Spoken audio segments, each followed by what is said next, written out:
Hey there Cosmic Warriors, and welcome back to another video. And if you are new here, my name is Hannah. I am a Western Practical Astrologer.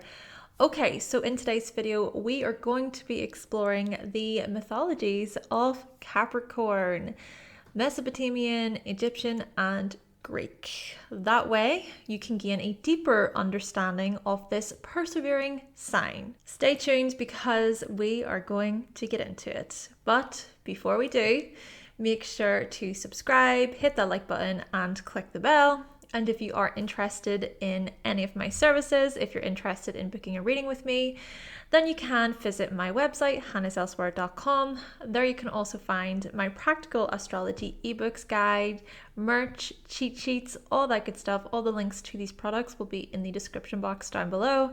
And if you would like extra astrology content early, then head on over to my Patreon.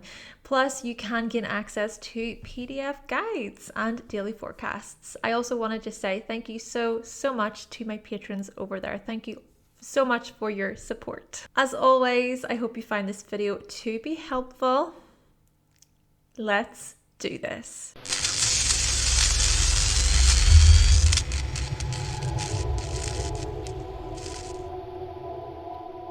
Okay, so before we do get into this, I just want to give a massive shout out to the author of this book, Astrology for Lovers, Liz Greene.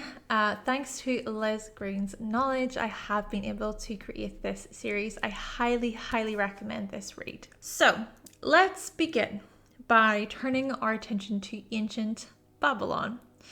The constellation of Capricorn was referred to as, I will insert the words here, the goat fish. Capricorn, or should I say Capricornus, was seen as a symbol of their god Ea. Capricorn has one of the oldest mythological associations, and this constellation is said to have its roots in its connections with the stag and the fish. And then there are also those connections with the goat and the fish. Now, goats and deer, they belong to different families, but apparently they are related. They have similar digestive tracts, eating habits, and common evolutionary characteristics. But whilst deer possess antlers, goats possess horns. And according to astrologer Jessica Davidson, so the words again, means the crested goat fish. So again, looking at the Babylonian term here. Still, the stag is said to represent the renewal of the sun's power at midwinter. And then the fish acts as a type of guardian, guiding the sun from darkness towards its ascension. Really interesting to think about when we consider the two signs that come after Capricorn. These two signs are Aquarius and Pisces. Now, the symbol of Aquarius is the water bearer, and the symbol of Pisces is the two fish. Perhaps we will draw some connections along our way. Now, Capricorn is associated with the god Enki in Babylonian mythology. Enki is the Sumerian god of water, knowledge, and creation. And later, he became known as Ea in the Akkadian religion. Do you recall the city of Eridu? Well, Ea was the god of this very city. 40 was said to be his sacred number, and many refer to him as the antelope of the ocean. And do you also remember the goddess Inanna from previous videos? We talked about Inanna in the Aries mythology video and a few others, but there is this myth about Enki and Inanna. Enki is the father of Inanna, others say uncle, but the story goes that the two had a drinking competition, but Enki gave Inanna all of the mes, so MES, the mes being the decrees of the divine. A me explained the relationship between humanity and the gods, the secrets of the universe, if you will. Enki was the guardian of the myths. This was his duty, his responsibility. However, the next morning, Enki realizes that he gave away the myths to Ainana. He tried to then recover them, but Ainana was off, okay, sailing away. And so Enki accepts a peace treaty with Uruk, so again, I'll pick the words. And of course, Ainana was the goddess of this place. Now, there is something very significant about the goat fish's role in the zodiac. Capricorn is symbolic for rebirth, the ascension of the sun. This sign marks the winter solstice in the northern hemisphere. The light of the sun is weak during the darker days. The sun's power it's not as strong, right?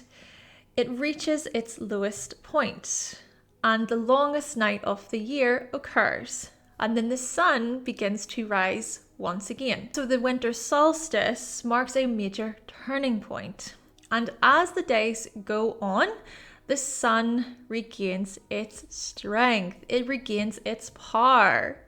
Therefore, the winter solstice is a time of celebration, to celebrate the rebirth of the sun from the waters of chaos, from darkness to light, death and rebirth.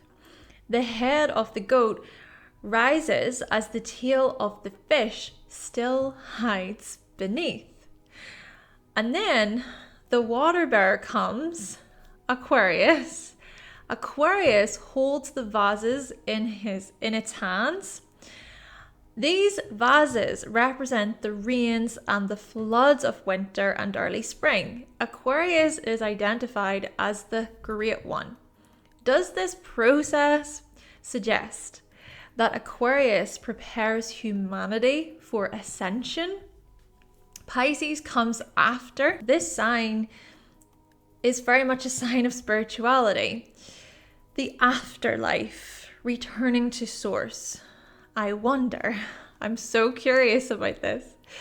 And if so, does this mean that Capricorn is the guardian of such truths?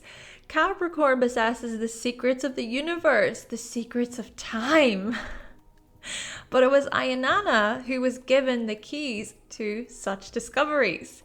Ainana, the goddess of fertility, love, and war. Then thinking about the associations here between Ainana and Aries. Okay, so Aries kickstarting the zodiac once again, starting over, coming down from heaven to earth, reincarnation, rebirth. Ainana was known as the queen of heaven. And so is it also that the fishtail in the sign of Capricorn symbolizes the infinity of life and death? Okay, that never-ending cycle. More information about the symbolism of the fish in the Pisces video though, that will come, but still, the water from the vessel of Aquarius, apparently that falls into the mouth of the southern fish on Pisces. So much to unpack there. Okay, so let's move on to the Egyptian mythology. So in ancient Egypt, there are some connections between Babylonian Enki and Egyptian god KINO. I will put the words. So KINO was depicted with the head of the ram and was the source of the Nile. KINO used his potter's wheel to create mankind from clay.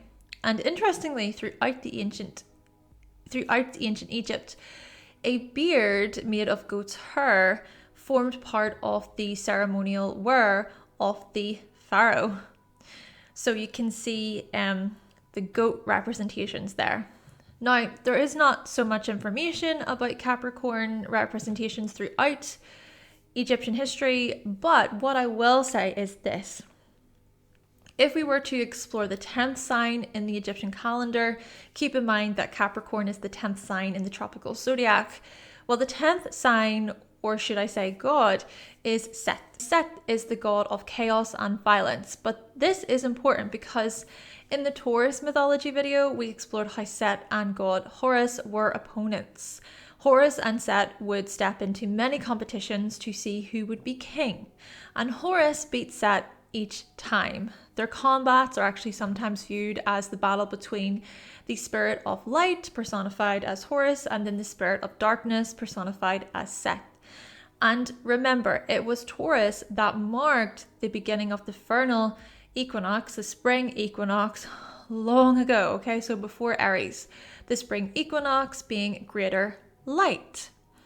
Now, I also think this is pointing towards Set's associations with Scorpio as well. So looking at more of the darkness there and rebirth as well. But like I said, Capricorn also signifies rebirth. Essentially, there is something highly symbolic about light versus dark, day versus night, life versus death, the cycles of life. Even think about how in Hellenistic astrology, you can have a day chart or a night chart depending on where the sun is located in your chart. Okay, so let's now move on to Greek mythology, the Greek mythology of Capricorn. Greek mythology is always my personal favorite. This myth actually is quite sad. So Capricorn can be connected with the Greek story of the sea god Prickis. Now, or Priscus or Prickis. I'm going to say Priscus. So Priscus was the father of the sea gods, half goat, half fish. He was recognized for his intelligence and for being so honorable as well. He lived in the sea close to the shore and had the ability to think and speak. Now the story goes that Priscus's children found their way to the shore. This is because sea goats tended to be drawn to the shore. They would use their front goat legs to climb up onto the shore, and they did this because they wanted to bathe in the sun. However, the longer they would lay on the shore, the more likely they were to evolve into regular goats. Their fish tails would then turn into back goat legs, resulting in them losing their ability to think and speak. And so therefore, Priscus was determined to make sure that his children would never reach the shore. He feared that his children would turn into mindless animals. Unfortunately, however, he lost many of his children to the land. He decided to take action by reversing time. This would ensure that his children would return to the sea. But during this reversal of time, everything on earth, excluding him, reversed itself to where it was before. The sea goats would safely be back in the sea. Naturally though, Priscus knew what would happen as time moved forward again. He tried to take control by warning his children about the consequences if they swam to the shore. He forbid them from even setting foot on land. But no matter how many precautions he put in place, no matter what he did, the sea goats would continue to make their way to the land and turn into regular goats. Eventually, Priscus learned his lesson when he realized that he could not control the destiny of his children. No matter how many times he would try to keep them from leaving, the cycle would repeat itself until he let go and accepted the actions of his children. He resigned himself to loneliness and decided to no longer reverse time. In his sorrow and misery, Priscus begged Cronus, the god of time, to let him die. Instead, Cronus placed him into the sky as the constellation of Capricorn. Now, there are a few other myths that I would like to mention before we tie everything together. Capricorn is also associated with the Greek god Pan. Pan ruled over the woodlands and the forests. He had the upper half of a human and the bottom half of a goat. Do you recall in the Sagittarius mythology video, the satyr Cronus? Yeah, Cronus invented archery and was a skilled musician, but Pan was wild, quite horny as well, and asexual. He would chase after nymphs, but they were not interested, just like Phil from Hercules. Pan saved himself from the monster Typhon by giving himself a fish's tail and diving into a river. Though another myth explores Capricorn's associations with Amalthea, the goat that suckled Zeus when he was an infant. So Amalthea hid Zeus from his father Cronus. Cronus was devouring his children, so they would not overthrow him. So Rhea saved Zeus and took him to the nurse goat, who nourished him with milk. However, as Zeus was being fed, he accidentally broke off one of Amalthea's horns. This horn was later imbued with magical properties. The owner would forever be provided with whatever they wanted. The horn was then known as the Horn of Plenty. And so, here is what I think after exploring these myths.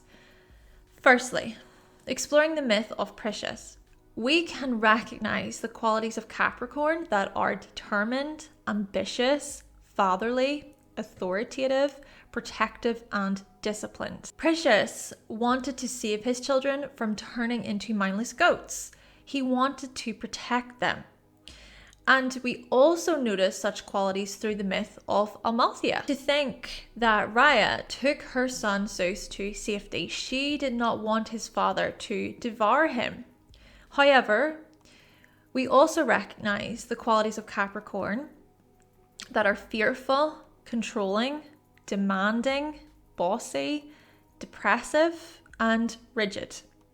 We notice the part of Capricorn that tries to take fate into its own hands. And the inevitable doom, time.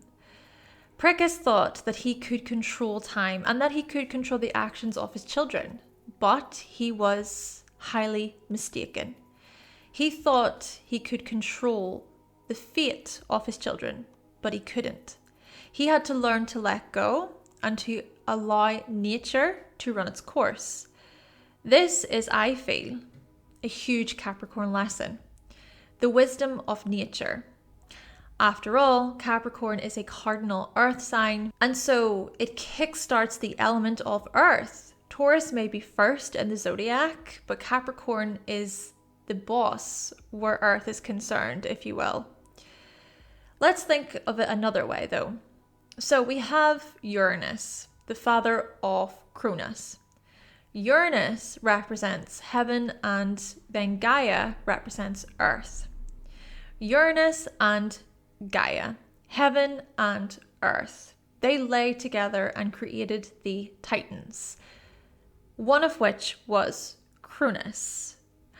What's even coming to my mind is how one of my viewers said that Gaia, so earth, is connected with Taurus. And then I just said that Taurus is the first earth sign in the zodiac. So maybe there's some connections there. But anyway, Gaia helped Cronus castrate Uranus. And so what this did is it separated heaven and earth. Cronus throws the genitals of Uranus into the ocean. Now the fascinating thing about this is Aphrodite, aka Venus, she was born from the foam produced by Uranus's genitals. The very genitals Cronus severed. But the fate of Uranus, it's not clear. Some say that he lost his power, others say that he fled, others say that he exiled himself, which I find incredibly interesting because in 1781, Uranus was discovered with the telescope. Of course, it was always there, but it was discovered with the telescope, with technology. Then Neptune was discovered, and then Pluto was discovered. I look at this as Christ consciousness, wisdom and truth that was lost or hidden deliberately, perhaps, but has been rediscovered many years later. Consider the amount of people being awakened, if you will. becoming enlightened. Uranus is the awakener. And speaking of faith then, what did Cronus do? Cronus devoured his own children. Uranus hated his children, but Cronus killed his own. After learning that he too would be overcome by his own children, he tried to put a stop to it. Let's think for a moment. Perseus tried to control the fate of his children. Cronus did this as well, but whilst Perseus had good intentions, Cronus did not. And this leads us onto a huge Capricorn theme. The father. The story of Cronus and the goat nurse, Amalthea, is highly significant when exploring and explaining the archetype of Capricorn because of the father influence. Capricorn can be a sign that tries so desperately to gain recognition from the father, but it can also be a sign that steps into the father's role, into a father-like position. A child may find it difficult to obtain their father's love, for example, or they may find it impossible to compete with their father's expectations, or they may be overpowered or devoured by their own father, if you will. Some may rebel altogether against their father as a way to make a statement, or others may feel so completely disconnected from their father. Whatever the case, Capricorn points towards the relationship with our father. Is it a challenging relationship? Does it feel like a burden? Was the father present? Was he emotionally available? But no matter the relationship with the father, it's about an individual cultivating their potential to develop fatherly qualities within themselves, such as responsibility, respect, discipline, and recognition. Perhaps by doing so, they can build a strong character. They can form a strategy to make sure their own horn is continuously filled, so to speak. Even think about how there can be a narrow-minded mindset, a limiting mindset when it comes to Capricorn, but that myth tied to the goat nurse highlights that the horn was full of plenty. And maybe it's about how we change our outlook that can be helpful to us. And as for Pan, I think Pan represents the part of Capricorn that can be horny, asexual, devilish too. The side of Capricorn that is often kept locked up, repressed, denied, shunned. There's a darkness to Capricorn, no doubt about it. The Prince of Darkness. This is fascinating because well-known Capricorn John Carpenter is referred to as the Prince of Darkness. He has a movie called just that, The Prince of Darkness. Yes, Capricorn is a lot darker than many people think. We think about power, control, dominance, bondage, enslavement. And of course, the whole thing about this as well is diving into our own darkness. You think about the fish end of Capricorn, and perhaps there is that transformative process similar to Scorpio, but also different in that I think that this looks at our sort of practical methods as we dive into our own psyche. And then as well, how it is that we build from such realizations. But perhaps this is also about having a choice. Do we choose the path of Perseus or Cronus? Do we show honor or do we display power and control? But also consider how Perseus was fearful and how he took so many precautions. Consider how he died of loneliness. He could not turn back time and stop the inevitable from happening. I think this myth points to the qualities of Capricorn that can be cynical, gloomy, sad, lonely, melancholy, depressive, miserable, pessimistic. See, Capricorn is the sign that knows so much about hardship. And I think that this is also where this darkness element to the sign comes in. What it means to really suffer in life, to be limited financially, physically, emotionally. Yet it is this same sign that possesses so much perseverance. This sign knows more than most how to overcome adversity, similar to its neighboring sign, Aquarius, the other sign ruled by Saturn. Capricorn is highly resourceful and will figure out a way to come out on top, to make it through. But again, this is not straightforward. I want you to think about the mountain goat, the symbol associated with Capricorn. Think of the goat climbing a mountain. It is not a straight incline. It is full of hazards. One slip and the goat falls, possibly to its death. This is Capricorn, the climb, but also the potential pitfalls. Capricorn must be cautious.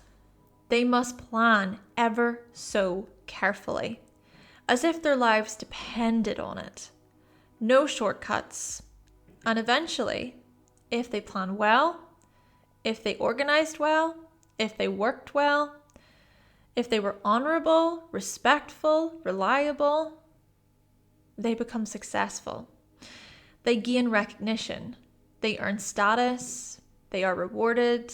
However, it is also important that Capricorn does not grow hard, cold, unfeeling, cruel. Yeah, because after each fall, setback, or obstacle, they can potentially become guarded and rigid. And this is where we notice the qualities Capricorn can often lack. Qualities of compassion, emotional support, even emotional comfort toward the self, exploration, adventure, rebellion, and rationality. Stay with me.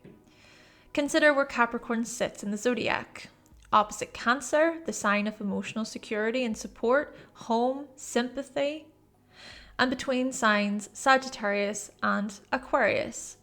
Sagittarius is the hidden self of Capricorn. Sagittarius encourages Capricorn to integrate qualities of joy, freedom, being adventurous, expanding themselves. And Aquarius correlates with the qualities Capricorn is here to learn, the qualities Capricorn grows into, qualities of experimentation and thinking outside of the box. And yes, I said Capricorn can lack rationality, so here is why. Capricorn can often become overwhelmed by its fears, but our fears, they are not rational. Perhaps fear tied to this sign can be used as a driving force, which can be useful for achievement and so on, but fear can also hold us back from stepping outside of our comfort zone, from trying new things. Capricorn teaches us about the importance of utilizing the material world in a strategic, disciplined, and deliberate way. It's a sign that urges us to think more in terms of success, organization, and ambition. Therefore, Capricorn switches our focus to how long-lasting systems operate in order to gain success from within them. For example, an individual seeks to become a lawyer, right? They first must become aware of the existing structure that moves them toward achieving this role. Likewise, someone seeking to obtain a successful business, well, they may learn many valuable lessons from other businesses that are successful. However, achieving one's long-term goals or ambitions comes with many setbacks, bumps in the road, blockages. Minor or major setbacks may occur, including rejection, waiting longer than expected, loss of money, being underqualified, the loss of a loved one, meaning the road to success isn't something that is linear or straightforward. Climbing towards success comes with many twists and turns. However, it's this sign of Capricorn that urges us to accept what we can and cannot control. Delays and setbacks are going to happen in life, but it's how we deal with these things that makes all the difference. We can complain and become cold or gloomy or bitter, or we can stay focused and get on with it. Get on with business as usual, so to speak. Then again, it's also okay to feel sorry for ourselves every once in a while, isn't it? Capricorn now can also be associated with the master builder due to how Capricorn energy addresses an individual's ability to consistently work on a specific area of choice. By doing so, they can become an expert or a professional. Okay, so for example, an individual wanting to become a professional writer, or an individual wanting to master the art of cooking. Okay, so looking at culinary there. If an individual is to become an expert, they must first start from square one. They must lay the foundation. They must do the history. They must really assess what it takes. And so this suggests that Capricorn is a sign of perseverance, consistency, and commitment. But overall, Capricorn is the master builder and becomes an expert or a professional within its field of choice. This consistent goat wants to climb its mountain of success, and with commitment, drive, and the right resources, they very much will. Okay then, Cosmic Warriors, so that concludes my video talking all about the mythology of Capricorn. Please let me know if you find this video to be helpful. Did you learn something new? I would really appreciate your feedback. And like you, I am always learning. And you can find all of the sources that I used in this video in the description box down below. And I also just want to say here, thank you again to my patrons over at Patreon. Thank you for all of your support. As always, let me know your thoughts and your opinions on today's video. But with all that being said, thank you so much for watching. Thank you for subscribing. And of course, if you would like to see more videos from myself and you have not yet subscribed, then make sure that you click that subscribe button and also give this video a like if you did like it today. And I will be back with another video very, very soon. Bye.